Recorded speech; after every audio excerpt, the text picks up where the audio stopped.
Hello. The first thing that I'd like to point out is that because I work in the corporate world, the learner that I'm focusing on is the adult learner. All of that being said, I'm concentrating on the healthcare industry within Ascension Health in particular, and focusing on a group called Clinical Professional Development Staff or clinicians. Those can be identified as doctors, nurses, nurse practitioners, physician's assistants, certified nurse assistants, or other medical staff. The clinical professional development staff at Ascension has a lot of varied and mixed traits. For example, you see age ranges from 18 to 70 typically. The gender and cultures are mixed. The developmental level, learning styles, and interests are varied. And the sector is nonprofit. Since clinical professional development staff or clinicians are adult learners, I thought it was important to run through the characteristics of adult learners because while the audience is varied in traits, we all have one thing in the common. If you're typically 18 and over, you're an adult learner, and we all share a lot of the same similarities when it comes to preferences of and needs of learning. According to Lee, ND, when it comes to learning, adults are autonomous and self-directed, experienced in life, goal-oriented, relevancy-oriented, and practical. While Ascension has many instructional needs, I chose to create a high reliability course. According to the U.S. Department of Health and Human Services, a high reliability organization operates in complex and high hazard work environments. Additionally, HHS points out that potentially catastrophic consequences like harm and death can occur to both patients and employees alike when safety processes and protocols are not followed. Therefore, the instructional need identified would be a high reliability organization e-learning course for all clinical staff within Ascension Health.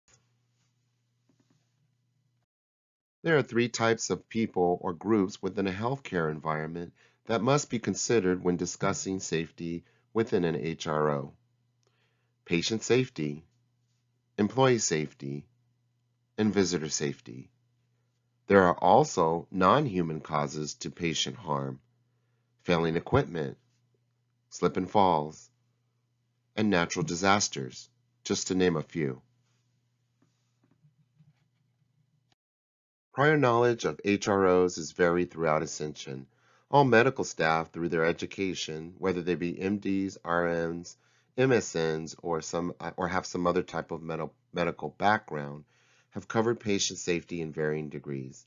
The level of knowledge on safety depends on many factors. For example, a nurse who has worked with Ascension for 20 years may be more familiar with hospital safety policies versus a nurse that has been with the company for just a few years. An organizational survey on clinical staff's knowledge of safety and what they know about working in an HRO will be conducted before education is created. The survey results will help to determine a starting point for the HRO education or course.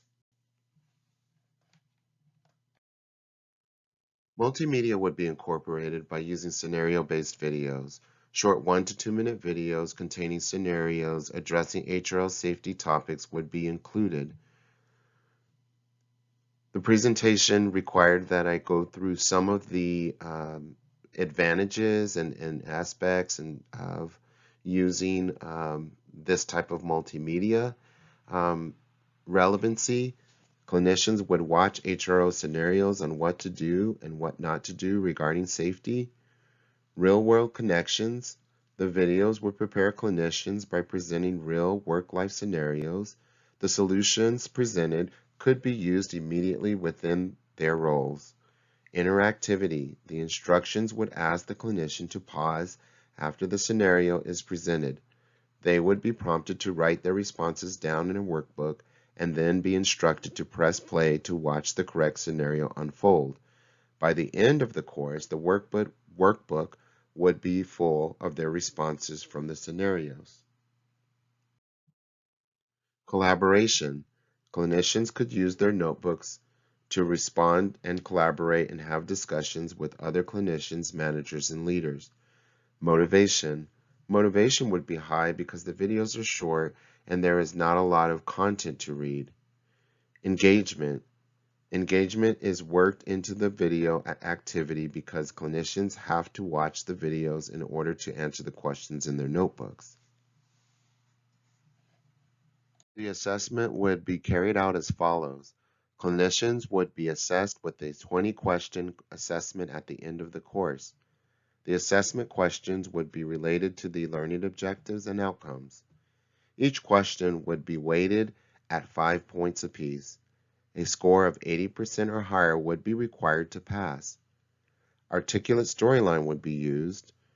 Within articulate storyline, the clinicians would be able to review all the answers when done. If the clinicians failed the assessment, an option would be presented to retake the course or the quiz.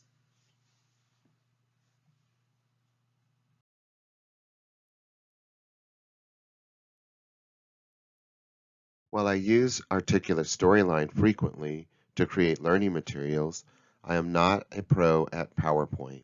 My biggest challenge is recording audio into the slides. I am unfamiliar with the process and I was very nervous because this was my first time using the recording function within PowerPoint. I have successfully applied a new skill of recording audio to each of the slides in this presentation. I didn't know if I would be able to successfully record these slides, but I overcame the fear by researching YouTube and Google tutorials and sticking with it. Thank you.